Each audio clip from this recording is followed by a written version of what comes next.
Hello friends, welcome back to my YouTube channel Unnati in Zoology. Today in this video tutorial, I will be discussing about the topic cloning vectors. तो इस video में हम describe करेंगे topic को जिसका नाम है cloning vectors. ये एक टॉपिक है चैप्टर 11 में से बायो स्टूडेंट्स 12th क्लास, ठीक है। 12th क्लास की NCERT बुक 11th चैप्टर में से आपका ये टॉपिक मैंने लिया है।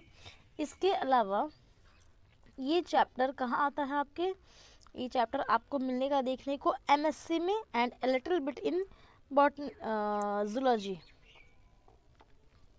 BSc. So in this topic I will be discussing about cloning vectors, जो कि chapter 11th of your biology है, ठीक है। तो क्लोनिंग वेक्टर्स के बारे में डिस्क्राइब करेंगे। चलिए देखते हैं व्हाट इज़ क्लोनिंग वेक्टर्स। सबसे पहले जानते हैं क्लोनिंग वेक्टर्स के डेफिनेशन कि क्लोनिंग वेक्टर्स होते क्या हैं।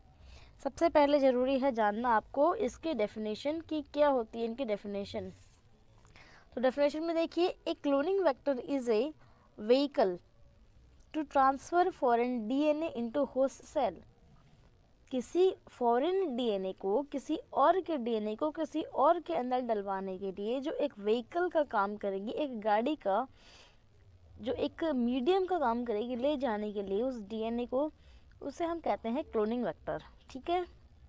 क्लोनिंग वेक्टर क्या होता है? एक व्हीकल होती है, याद रखना, व्हीकल होती है ट्रांसफ़र करने के लिए फॉरेन DNA को होस्ट सेल में, ठीक है। तो एक व्हीकल जो फॉरेन DNA को होस्ट सेल में डलवाती है, यानी किसी और के DNA को किसी और के बॉडी के अंदर डलवा दे, एंटर करवाए, इसको हम बोलते हैं एक cloning vector. Next point, cloning vectors can self replicate. इनके पास गुड कैपेसिटी होती है कि क्लोनिंग वेक्टर्स क्या हैं, सेल्फ रेप्लिकेट कर सकते हैं, मतलब अपने आप को ये खुद से रेप्लिकेट कर सकते हैं, रेप्लिकेशन कैपेसिटी उनमें होती है। And transfer foreign DNA into other cell, और ये सेल्फ रेप्लिकेशन करते हैं और साथ में जो फॉरेन DNA इनके अंदर आया हुआ है उसको भी रेप्लिकेट कर देते हैं। Next, they can create multiple copies of themselves by replicating themselves.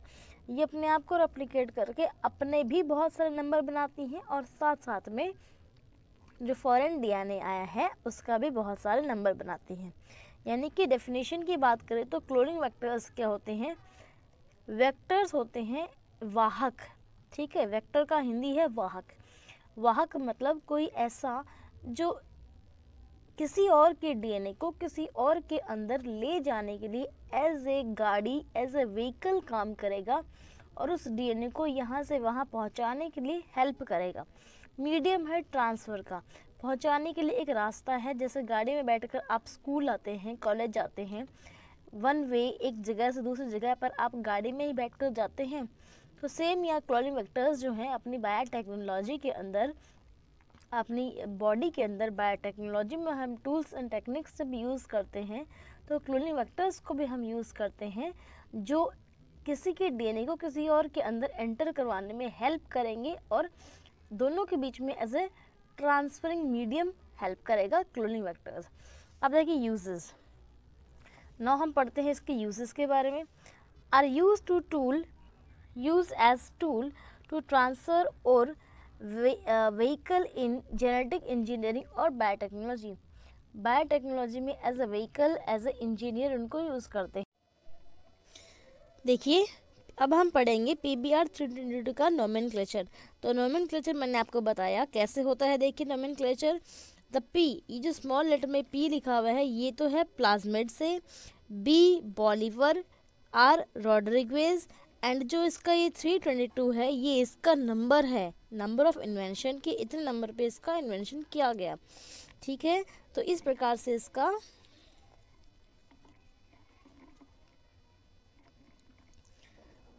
प्रकार से इनको नोमेनक्लेचर किया जाता है, जो आपको याद रखना है कि कैसे हम प्लाज्मिड को नोमेनक्लेचर करते हैं। तो P for plasmid, B Bolivar, R Rodriguez and 322 इसका नंबर है, ठीक है।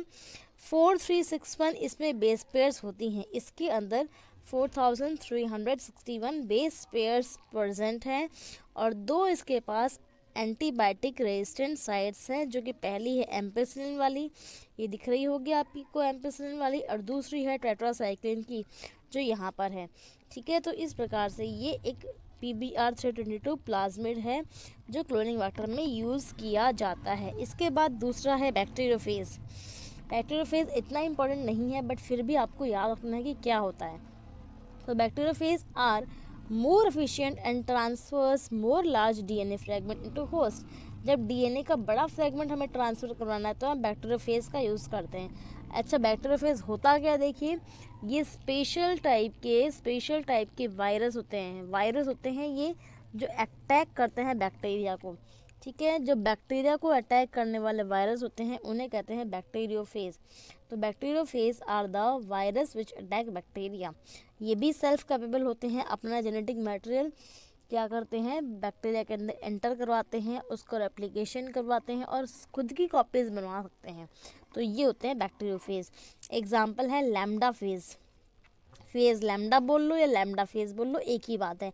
एंड दूसरा बैक्टीरियोफेज है M13। यहाँ पे सिर्फ आपको ये नेम्स लर्न रखने हैं और कुछ भी नहीं लर्न रखना है। इसके बाद आता है फेजमिड।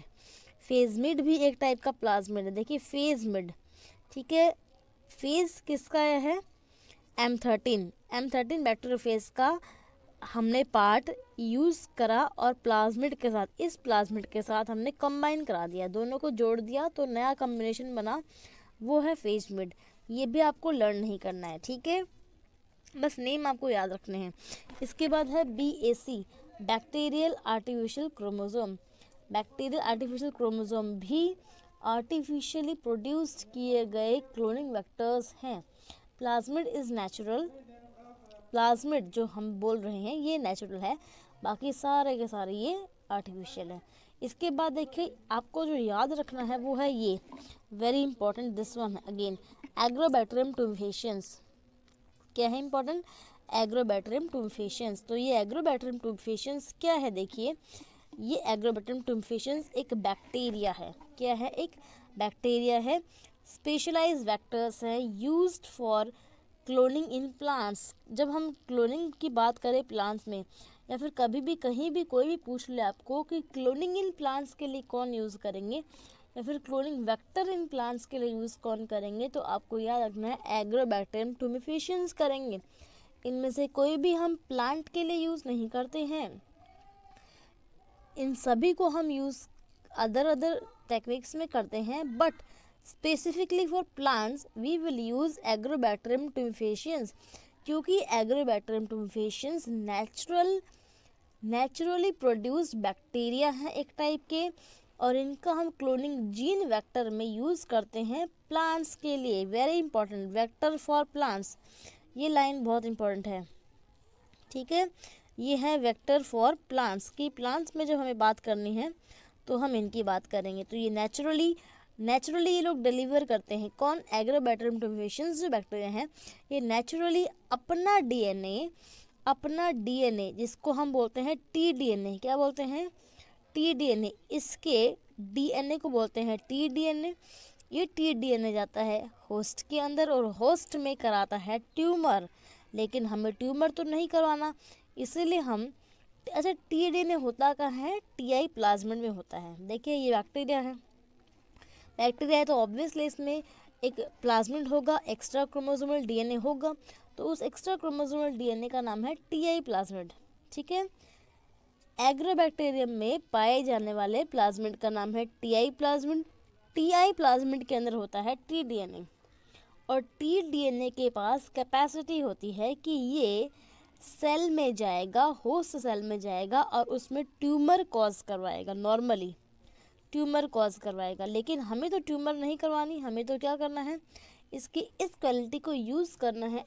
हम क्या करेंगे, हम इस tDNA को रिप्लेस कर देंगे और इसकी जगह हम अपना डिज़ायर्ड DNA डलवा देंगे, जिससे हम क्या पाएंगे, फॉर रिकॉम्बिनेंट DNA पाएंगे, और हम क्लोनिंग वेक्टर के रूप में इसका यूज़ करके जीन क्लोनिंग इन प्लांट्स में करवा लेंगे, ठीक है। तो आई होप आपको ये समझ में आया होगा। आपको सिर्फ इतना याद रखना है कि एग्रोबैक्टीरियम टुमेफिशियंस प्लांट्स में एज ए वेक्टर यूज़ होता है, कभी भी कहीं भी क्वेश्चन आए वेक्टर फॉर प्लांट्स तो एक ही नाम आएगा, एग्रोबैक्टीरियम टुमेफिशियंस।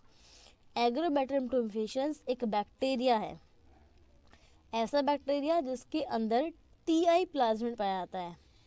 टीआई प्लाज्मिड के डीएनए को टीडीएनए कहते हैं।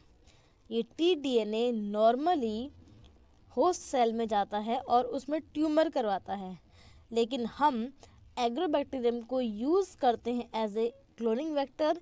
उसके टीडीएनए को रिप्लेस करा देते हैं एक फॉरेन या डिजायर्ड डीएनए से और ये प्रोसेस करवाते हैं।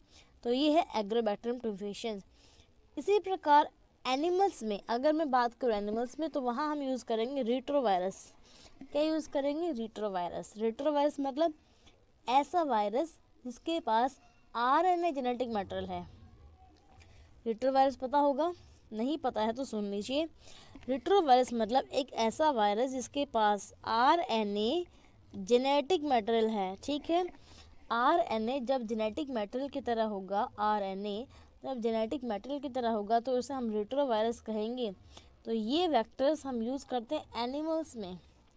जब हम वेक्टर्स फॉर एनिमल की बात करें तो we will always use retrovirus, because retrovirus भी अपना जेनेटिक मटेरियल को होस्ट सेल में डलवा देते हैं और रेप्लिकेशन करते हैं।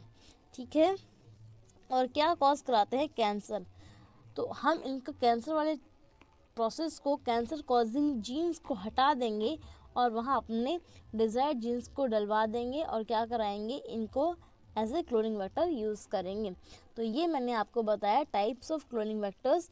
ये सब कुछ मैंने आपको बताया है from 12th class NCERT book, तो आप ध्यान से पढ़ लीजिएगा। अब मैं आगे आपको बताने वाली हूँ, आपकी जो एनसीईआरटी बुक है उस एनसीईआरटी बुक में क्लोनिंग वेक्टर्स के बारे में जो दे रखा है कि कैसे हम ये पता करेंगे कि ट्रांसफॉर्मेशन हुआ है या नहीं हुआ है, एंटीबायोटिक रेजिस्टेंस साइट्स का कैसे काम है, या फिर सिलेक्टेबल मार्कर्स जो हैं वो कैसे फंक्शन करेंगे, वो हम आगे पढ़ने वाले हैं। तो बने रहिएगा वीडियो के साथ। चलिए देखिए।